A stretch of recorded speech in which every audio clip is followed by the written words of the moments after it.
Nah, kali ini kita akan berdiskusi sebuah hal yang berhubungan dengan pola pikir. Dan pola pikir yang akan saya bahas di kali ini adalah pola pikir si beruntung. Benar ya.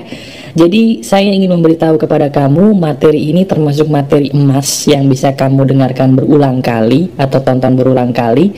Karena materi ini kalau kamu praktekkan bisa merubah hidup kamu dalam waktu singkat pastinya, dan bisa membuat kamu menjadi manusia yang lebih baik pastinya ya. Teman-teman, kamu pernah gak sih nanya gitu ya dalam hati kamu, kenapa ya kok hidup gue susah mulu? Kenapa ya kok hidup temen gue yang itu kayaknya hidupnya mujur banget gitu? Kenapa cuman gue yang aneh, kok dia enggak ya? Apa ya salah gue ya? Apa ya salah papa mama gue ya? Pernah gak kamu nanya gitu? Seolah-olah kamu memikirkan diri kamu tuh sial karena kurang beruntung gitu. Pernah? Nah, jadi kali ini kita akan berbicara mengenai sebuah hal. Kenapa sih kok ada orang yang kayaknya, mohon maaf ya, hidupnya susah terus, tapi di satu sisi kenapa juga ada orang yang kayaknya hidupnya gak usah ngapa-ngapain gitu ya, kayaknya gampang aja tuh duit ngalir ya. Nah, seperti yang kamu tahu, saya adalah tipe orang yang selalu percaya bahwa di balik setiap akibat pasti ada sebab. Nah, sebabnya itulah yang akan saya berikan kepada kamu. Kenapa di luar sana bisa ada orang yang kaya, bisa juga ada orang yang belum kaya atau masih miskin.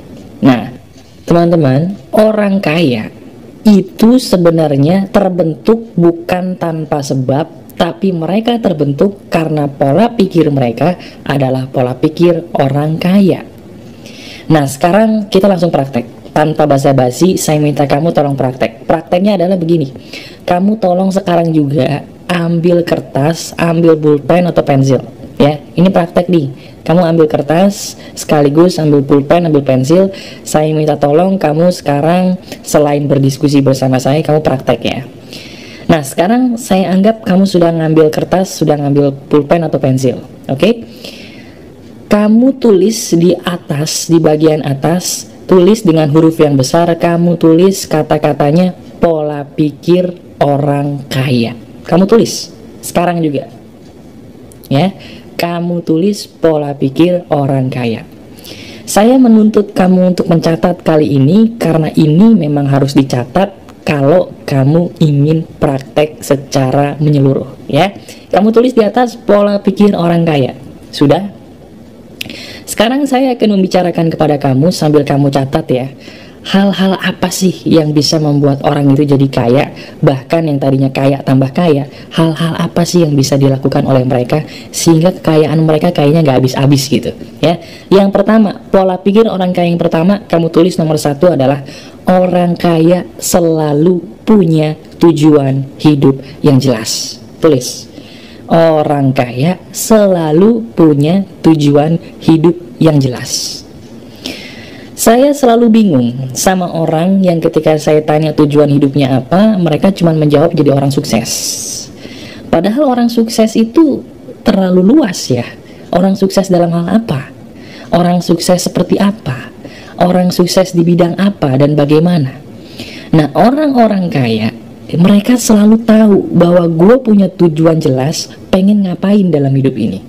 Contoh saya kalau ditanya tujuan apa, tujuan saya adalah saya ingin menggunakan keunikan diri yang Tuhan kasih dalam hal berbicara untuk menolong banyak orang. Itu tujuan saya, jelas ya. Kalau kamu sekarang saya tanya, tujuan hidup kamu apa?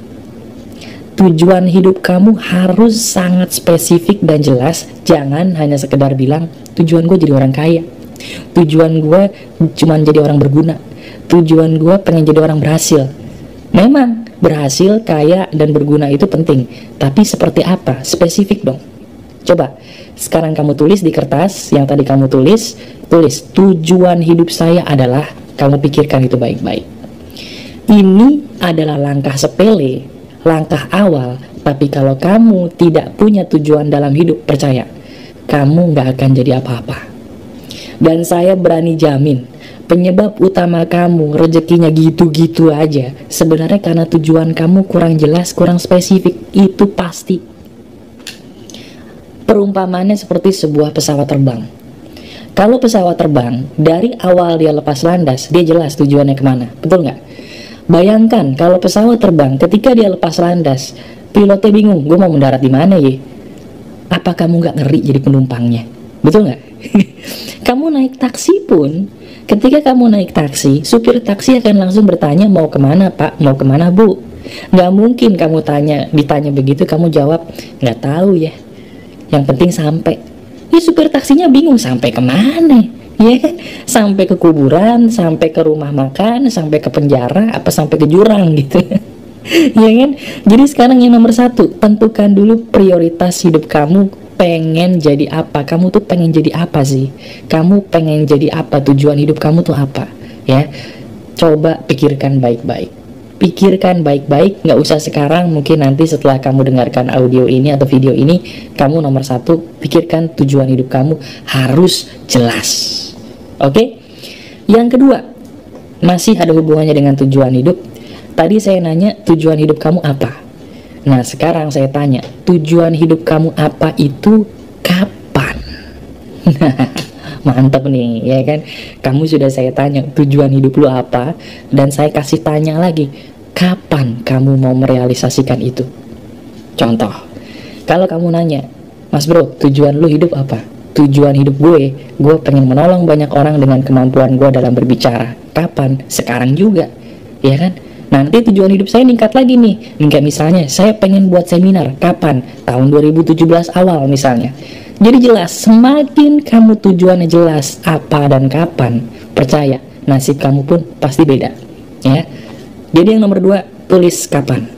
Gak usah sekarang kamu tulis, nanti habis nonton video ini gak masalah. Tulis kapan. Oke? Yang ketiga, pola pikir orang kaya yang nomor tiga, kenapa mereka bisa beruntung adalah karena mereka bisa membedakan mana hal yang prioritas dan mana hal yang sebenarnya bukan prioritas. Nah mungkin kamu bingung, prioritas itu apa sih? Tolong dong jelasin prioritas itu apa. Prioritas itu artinya adalah sesuatu hal yang paling penting dalam hidup kamu, lebih penting dari hal lain. Itu namanya prioritas. Misalnya, kamu lebih penting mana? Makan sama main game. Lebih penting makan. Kamu gak makan mati, gak main game gak mati. Nah prioritas kamu antara makanan dan main game adalah makan. Itu prioritas. Nah orang kaya atau orang yang berhasil adalah mereka yang pintar membedakan mana sih hal yang prioritas buat gue dan mana hal yang tidak prioritas buat gue. Hal yang prioritas buat gue itu apa, dan hal yang tidak prioritas buat gue itu apa. Nah saya bukannya sok tahu, tapi saya berani jamin, saat ini kamu mungkin belum bisa ahli atau belum pintar untuk membedakan apa aja sih hal yang prioritas dalam hidup kamu dan hal apa juga yang mungkin bukan termasuk prioritas dalam hidup kamu. Kita tes ya, kita tes sekarang. Nah di kertas yang tadi, kamu sekarang buat dua kolom. Kolom sebelah kiri tulis prioritas, tulis kolom sebelah kiri prioritas. Kolom sebelah kanan di kertas tadi kamu tulis bukan prioritas. Oke? Sekarang saya suruh tulis satu aja. Prioritas dalam hidup kamu apa? No, masih bingung kan? Nggak masalah. Oke, saya bantu. Oke, kita berdiskusi di sini ya. Oke, saya bantu gini. Sekarang saya akan menyebutkan satu masalah, kamu tebak ya, ini prioritas apa bukan. Oke? Kalau seandainya ada orang ngomongin kamu di belakang, ngomongin yang jelek-jelek tentang kamu di belakang, itu prioritas untuk kamu pikirin, apa itu bukan prioritas untuk kamu pikirin? Ada orang nih ngejelekin kamu di belakang, ih si Budi nih, ih si Andi nih, dasar pengangguran, pokoknya dijelek-jelekin di belakang. Menurut kamu itu prioritas untuk dipikirin apa enggak? Ayo, omongan orang lain menurut kamu prioritas atau bukan? Kalau kamu jawabnya prioritas, berarti kamu jujur. Karena kebanyakan orang selalu menganggap omongan orang lain prioritas, padahal faktanya omongan orang lain itu sama sekali bukan prioritas, teman-teman. Ya, contohnya begitu. Dulu saya tuh selalu memikirkan omongan orang lain. Ada orang lain bilang saya keren, seneng. Begitu orang lain bilang lu cupu lu, sedih, ya kan? Begitu orang lain bilang wih kerjaan lu bagus, seneng. Begitu orang lain bilang lu pengangguran, sedih. Kayaknya ucapan orang lain itu meter banget. Ya, penting banget buat kita gitu ya. Padahal itu yang membuat kamu kurang berhasil, karena kamu terlalu sering mendengarkan ucapan orang lain. Kamu tulis di kolom sebelah kanan, omongan orang lain masuk ke dalam kolom yang bukan prioritas. Oke, sekarang saya kasih contoh kasus lagi. Ibu kamu sakit, prioritas apa bukan? Ibu kamu sakit, prioritas, pinter ya. Terus apa lagi? Anak kamu sakit, prioritas atau bukan? Prioritas ya. Pasangan kamu sakit, prioritas apa bukan? Prioritas. Udah mulai pinter ya, udah mulai gampang ya. Kebutuhan makan minum keluarga kamu, prioritas apa bukan? Prioritas. Mulai jelas kan? Mulai gampang ya. Terus ini, SMS kamu nggak dibales sama bos kamu, prioritas apa bukan? Nah, mulai pusing dulu. Ya kalau bos mah beda dong mas bro.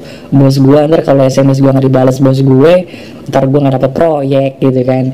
Ya gimana dong? Nah sekarang gini, kalau misalnya SMS dari bos kamu nih, contoh kasus nggak dibales ya, kamu nggak usah khawatir. Selama kamu masih bisa ketemu bos kamu, berarti itu bukan prioritas. Lain kalau bos kamu di Amerika, kamu di Indonesia, itu bisa jadi prioritas. Ngerti ya? Jadi saya akan melatih kamu untuk berpikir lebih bijak, untuk menjadikan kamu ahli untuk memilah dan memilih mana sih hal yang prioritas dan bukan prioritas. Oke? Saya kasih contoh 3 lagi biar kamu nggak pusing ya. Masalah hutang kredit mobil, prioritas apa bukan prioritas? Hutang kredit mobil, ayo jawab, prioritas atau bukan prioritas? Kalau ada yang jawab prioritas, ada yang jawab juga bukan prioritas, ayo. Utang kredit mobil, kau punya mobil nih, utang kreditnya prioritas apa enggak? Tergantung. Loh kok tergantung loh? Tergantung lu pakai mobil buat apa? Lu pakai mobil buat gaya ya bukan prioritas. Tapi kalau lu pakai mobilnya buat nganterin anak bini lu, keluarga lu, bapak ibu lu, itu prioritas. Ngerti ya? Jadi pikir pakai otak untuk bisa memilah dan memilih ini prioritas bukan apa, ini prioritas atau bukan buat gue gitu. Udah mulai jelas ya. 2 lagi saya kasih contoh. Tadi utang kredit mobil. Sekarang gini, pertemuan dengan sahabat lama. Wih, prioritas atau bukan tuh? Ya, pertemuan dengan sahabat lama. Ayo jawab. Ya kan? Sahabat lama nih, udah lama gak ketemu, prioritas atau bukan? Jawabannya adalah prioritas, betul. Karena sahabat lama udah gak ketemu kan. Ya, menjalin hubungan silaturahmi penting. Oke, yang ketiga, yang terakhir. Ya kan? Arisan. Mampus loh. Arisan, prioritas atau bukan? Jawab, arisan, prioritas atau bukan? Ayo. Hah? Kalau yang jawab prioritas berarti kamu tukang arisan ya. Yang jawab bukan prioritas itu benar. Loh kok benar? Gini ya. Arisan itu kan biasanya diadakan rutin, ya kan? Dan biasanya arisan itu membuang-buang duit. Kalau seandainya kamu ada duit untuk arisan nggak masalah. Yang jadi masalah kalau kamu lagi nggak ada duit atau duit yang ngepas, kamu paksain buat arisan, itu namanya blow on. Ngerti ya? Bedakan mana yang prioritas dan mana yang tidak, karena itu yang akan merubah hidup kamu secara masif, secara besar-besaran. Saya kasih contoh satu lagi deh biar kamu nggak bingung ya. Kalau kamu kumpul sama teman-teman, prioritas atau bukan? Mampus lo, makin pusing kan lo. Kumpul sama teman-teman, prioritas atau bukan? Ayo jawab. Jawabannya apa? Tergantung. Tergantung. Kalau lu kumpul sama teman-teman tapi begitu ketemu masing-masing sibuk sama handphone, itu bukan prioritas, mendingan lu pulang. Ngerti ya? Tapi kalau lu ketemu sama teman-teman, kamu ngomongin hal-hal positif yang membuat kamu jadi happy dan berkembang, itu bisa jadi prioritas setelah mungkin masalah yang lain sudah kelar. Anak kamu nggak lagi sakit, keluarga kamu nggak lagi sakit, semuanya udah oke. Ketemu temen nggak masalah, asal temennya beres. Ngerti ya? Jadi prioritas dan bukan prioritas itu tampaknya sederhana, tapi kalau kamu salah, nasib kamu beda. Ngerti maksud saya ya? Jadi intinya, prioritas dan tidak prioritas ini juga bisa merubah hidup kamu bagaikan langit dan bumi. Oke. Yang terakhir, last but not least, yang merupakan pola pikir si beruntung atau si orang kaya. Orang yang kaya selalu berpikir jangka panjang. Kamu tulis, orang kaya berpikir jangka panjang. Sementara orang miskin, mohon maaf bukan orang miskin ya, orang belum kaya deh. Orang belum kaya berpikirnya jangka pendek. Nah, saya kasih contoh. Orang berpikir jangka panjang, contohnya apa? Kalau saya mengatakan orang berpikir jangka panjang, orang pasti nyebut investasi, bro. Salah. Orang berpikirnya jauh nih. Mentang-mentang, aduh, kok belum bisa jadi orang kaya, bro. Kenapa? Gue belum ada duit buat investasi. Padahal salah. Orang yang berpikir jangka panjang bukan diawali dengan investasi, teman-teman, tapi diawali dengan betul menabung. Menabung dulu baru investasi, jangan kebalik. Sekarang saya tanya, tabungan kamu berapa? Waduh, jangan gitu dong Mas Bro, rekening aja belum buka. Bukan masalah rekening, saya nanya tabungan kamu di bawah bantal berapa? Ya kan, kalau kamu nggak punya rekening. Gini ya, sekarang kamu pikirin, kalau kamu setiap hari misalnya bisa nabung 10.000 setiap hari, sebulan dapat berapa? Sebulan, ayo 10 sebulan berarti 30 hari lah, berarti sekitar 300.000, lumayan. Apalagi kamu bisa nabung setiap hari 50.000. Sekarang 50.000 kali 30, 1,5 juta. Walaupun mungkin kamu gak kepikiran, tapi percaya deh, kalau kamu nabung di hari ke-30, kamu akan merasa paling beruntung karena kamu ternyata punya duit yang cukup dibandingkan kamu tidak nabung. Contohnya di situ. Nah, sekarang saya tantang kamu untuk nabung setiap hari. Mau di balik bantal, mau di celengan ayam, atau di bank, whatever, apapun itu, saya tantang kamu sisihkan duit setiap hari, berapapun itu. Makin banyak makin bagus, tapi yang paling penting bukan banyaknya. Yang paling penting adalah apa? Disiplin. Selalu setiap hari naro duit, itu dia. Oke? Berani? Harus berani kalau mau berubah. Ya. Nah, kamu tulis di bawahnya tadi, kamu tulis saya akan rajin menabung, tanda seru. Tulis sekarang. Supaya kamu menjadi perjanjian antara saya dengan kamu bahwa kamu akan rajin nabung. Oke? Nah, pola pikir orang kaya jangka panjang itu berbanding terbalik dengan pola pikir jangka pendek. Orang belum kaya pikirannya jangka pendek, dapat duit boros, dapat duit boros, dapat duit boros. Dipikir dia punya pohon duit. Orang yang punya pohon duit pun, seandainya ada, duitnya bakal cepet habis kalau dia boros, percaya atau enggak? Betul kan? Orang mau punya pohon duit atau enggak, bukan masalah pohon duitnya yang daunnya lebat atau enggak, lu boros apa enggak. Sekaya-kayanya kamu, kalau kamu boros ya miskin juga. Betul enggak?